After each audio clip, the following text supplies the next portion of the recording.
একটা ঐতিহাসিক মুহূর্ত। আমরা দেখতে পাচ্ছি বিএনপির ভারপ্রাপ্ত চেয়ারম্যান জনাব তারেক রহমান তিনি বসে আছেন এবং তার পাশে আমরা দেখতে পাচ্ছি তার মেয়ে জায়মা রহমান তিনি বসে আছেন এবং তার পাশে তার শাশুড়ি তিনি বসে আছেন এবং অন্য পাশে আমরা দেখছি বিএনপির ভারপ্রাপ্ত চেয়ারম্যান জনাব তারেক রহমান, তার স্ত্রী ডক্টর জুবায়দা রহমান তিনি বসে আছেন। তারা এখানে কিছুক্ষণ অপেক্ষা করবেন। তারা আসলে অপেক্ষা করছেন জনতার কাছে যাওয়ার জন্য, তারা অপেক্ষা করছেন জুলাই ৩৬ এক্সপ্রেসওয়েতে যাওয়ার জন্য, সেখানে নিয়ে যাওয়া হবে।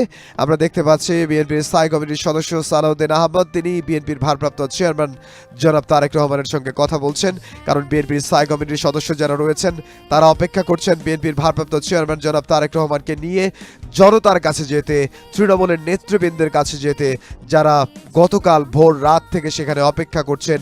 লক্ষ লক্ষ জনতা তারা সেখানে অপেক্ষা করছেন বিএনপির ভারপ্রাপ্ত চেয়ারম্যান জনাব তারেক রহমান তাকে এক নজর দেখার জন্য, তাকে স্বাগত জানানোর জন্য, তাকে সংবর্ধনা জানানোর জন্য, তার বক্তৃতা শোনার জন্য।